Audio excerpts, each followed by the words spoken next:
খেলা বাকি হচ্ছে আর একদিনের। আরেকটু যদি শর্ট করা যায় তাহলে হচ্ছে 3 সেশনে খেলা বাকি। প্রত্যেক সেশনে যদি 30 ওভার করে ধরা হয় তাহলে বাংলাদেশ পাকিস্তান ম্যাচের 5th ডেটে আকাশ যদি ভালো থাকে, আজকে এবং গতকালকের মতো যদি বৃষ্টি না হয়, তাহলে 90 ওভার সর্বোচ্চ খেলা হবে। এবং এই 90 ওভারের মধ্যে ফলাফল কি পাওয়া যাবে, ম্যাচের কি একটা নিষ্পত্তি হবে নাকি হবে না। বাংলাদেশ দল এই মুহূর্তে যে স্ট্যাট নিয়ে আলোচনা করে ডেপথে ঢোকার চেষ্টা করব। 179 রানের লিড রয়েছে বাংলাদেশের, হাতে রয়েছে বাংলাদেশের 7 উইকেট।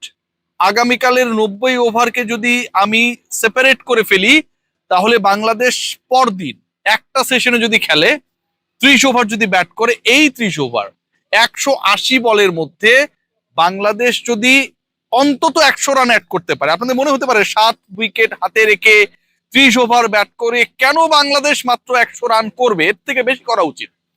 কেন আসলে আমি শঙ্কিত, কেন আসলে এমন একটা কনজারভেটিভ হতে যাচ্ছি, সেই আলোচনায় যাচ্ছি।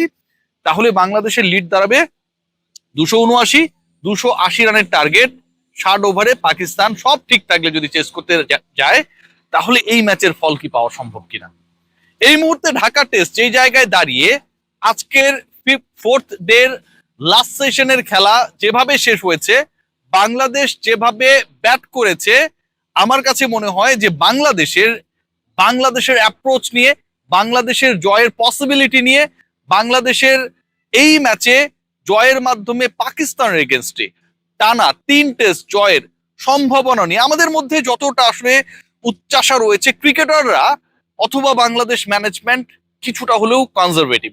কেন এ কথা বলছি, দেখুন বাংলাদেশের হাতে রয়েছে 7 উইকেট। আজকে বাংলাদেশ করেছে 152 রান, 3 উইকেটের বিনিময়ে বাংলাদেশ খেলেছে 50 ওভার 3 বল, এবং বাংলাদেশের দুজন ব্যাটার 50 করেছে, মানে দীর্ঘ সময় তারা উইকেটে ছিলেন। কিন্তু এই 50 ওভার খেলে বাংলাদেশ যে 152 করেছে, বাংলাদেশের রান তোলার যে গড় সেটা হচ্ছে প্রতি ওভারে 3.01, 3.01 বাংলাদেশের রান রেট। এখন আপনি একটা চ্যালেঞ্জিং টার্গেট দিতে চান প্রতিপক্ষকে, নাম্বার 1, এবং প্রতিপক্ষের বিপক্ষে আপনার বোলিং ডিপার্টমেন্টকে বল করানোর জন্য আপনি যত সম্ভব বেশি ওভার আপনার বোলারদেরকে দিতে চান। এবং এই ঘটনাটা যদি আপনি ঘটাতে চান যে প্রতিপক্ষকে আমি অ্যারাউন্ড 300 একটা টার্গেট দেব, একই সাথে বাংলাদেশের যে 5 জন বোলার, 3 জন ফাস্ট বোলার এবং 2 জন স্পিনার রয়েছে, তাদেরকে অ্যাটলিস্ট আমি 70 থেকে 75 ওভার বল করার সুযোগ করে দেব। সেই সুযোগটা কি বাংলাদেশ অন্তত এই 50 ওভারের খেলায় রেখেছে? যেই 50 ওভার সেকেন্ড ইনিংসে ব্যাট করেছে, যেই 50 ওভারের খেলায় বড় একটা অংশ জুড়ে ছিলেন হাফ সেঞ্চুরিয়ান, টানা 5 ইনিংসে, 5 টেস্টে না 5 ইনিংসে 50 করা মুমিনুল হক, এবং গত ইনিংসে সেঞ্চুরির পর আজকেও অর্ধশতক করে অপরাজিত থাকা নাজমুল হোসেন শান্ত।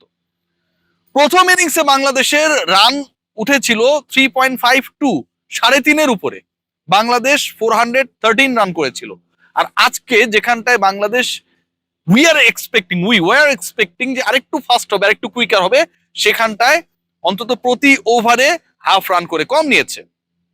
3.52 করেও যদি বাংলাদেশ রান তুলতো তাহলে অন্তত আজকের দিনে বাংলাদেশের স্কোরটা আরো 25 রান বাড়তো।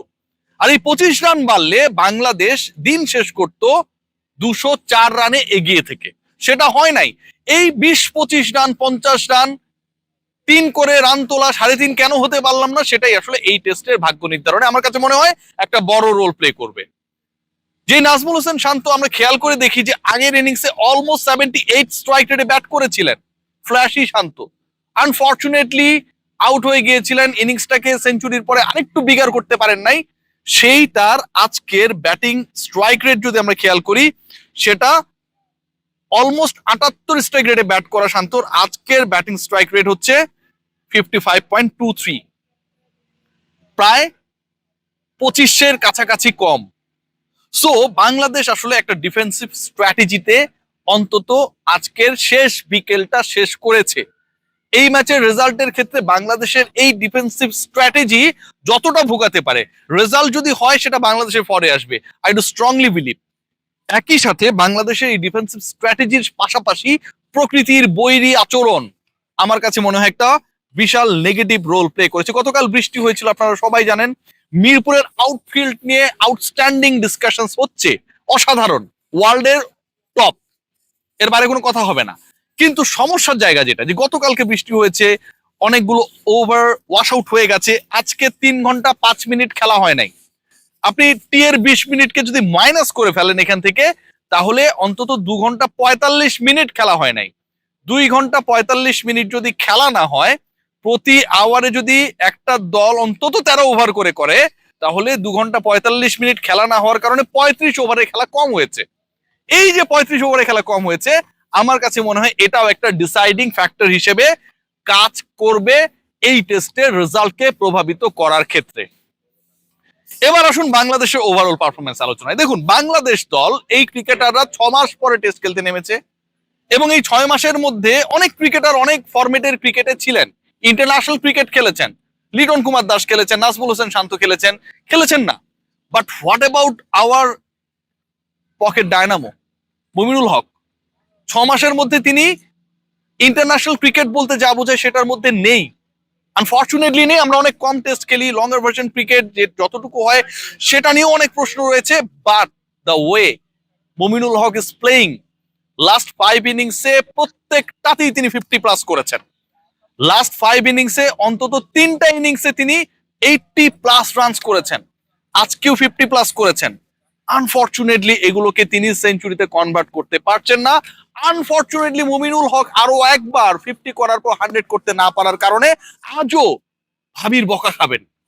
সে যাই হোক না কেন, বাংলাদেশের যখন 2টা উইকেট ধুমধাম চলে গেল, সাদমান এবং জয় আবারও একবার ফেইল করলো after the first innings. Mominul এবং শান্তর ওই 3rd উইকেট পার্টনারশিপ আমার কাছে মনে হয় বাংলাদেশের এই ম্যাচটা জয়ের স্বপ্ন যেটা দেখছি, অতিরিক্ত স্বপ্ন বলতে পারি, ড্র তো হবে হোপফুলি, ম্যাচ না হারার পেছনে অথবা ওই ডিবাকেলটাকে সামলানোর ক্ষেত্রে একটা বড় রোল প্লে করেছে। 105 রানের পার্টনারশিপ এই দুজন মিলে এর আগের ইনিংসে করেছিলেন 170 রানের partnership. That was the record in 3rd wicket partnership against Pakistan. So আরেকটা জায়গা রয়েছে যেটা নিয়ে আমরা অনেক বেশি আশাবাদী হতে পারি। গতকাল যে ডিসকাশনটা করেছিলাম যে আসলে 209 রান হচ্ছে এখানতে 4th ইনিংসে চেজ করার ক্ষেত্রে হাইয়েস্ট চেজিং, যেটা হয়েছিল এখন থেকে 16 বছর আগে, এবং ওই 16 বছর আগের যে রেকর্ডটা রয়েছে সেটাকে যদি আমরা মাথায় রাখি, বাংলাদেশ অলরেডি অলমোস্ট 180 করে ফেলেছে। সো 209 এর বেশি কখনো চেজ হয় নাই, তাহলে তো বাংলাদেশ আর 50 রানস অ্যাড করেই তো আসলে এই ইনিংসটা ঘোষণা করতে পারে। নো, 2010-এর উইকেট ইংল্যান্ডের বিপক্ষে বাংলাদেশ যে ম্যাচটা খেলেছিল সেই উইকেট এবং এই উইকেটের অনেক পার্থক্য রয়েছে। এখানে তুলনামূলক রান রয়েছে, এবং এখানে যে রান রয়েছে বাংলাদেশের বেটার ব্যাটিংটাই সেটাকে প্রমাণ করে দেয় আরো একবার। Let's see what happen. But আগামীকাল আই এক্সপেক্ট যে বাংলাদেশ প্রথম ঘন্টা ব্যাট করবে, প্রথম ঘন্টায় অ্যারাউন্ড 15 ওভার্স তারা খেলবে। এই 15 ওভারে বাংলাদেশ যদি সত্যি একটা ডিফারেন্ট টাইপের ডিফারেন্ট ব্র্যান্ডেড টেস্ট ক্রিকেট উপহার দিতে চায়, আমার এই 15 ওভারটাই আসলে ডিসাইডার হতে পারে। 15 ওভারে বাংলাদেশ যদি 100 রান অ্যাড করে, তারপর যদি ডিক্লেয়ার করে দেয়, দেখা যাক না কি হয়। বাংলাদেশ এই ম্যাচটা আই ডু স্ট্রংলি বিলিভ জিতবে। তবে আগামীকালও বৃষ্টি রয়েছে, যে কোনো সময় বৃষ্টি আবার আগমন ঘটবে, এবং সেটা যে মিরপুরের টেস্টকে কেন্দ্র করে আমাদের রোমাঞ্চ সেটাতে ভাটা ফেলবে তা নিয়ে খুব বেশি ডাউট নেই। সবাই ভালো থাকবেন, টেক গ্রেট কেয়ার।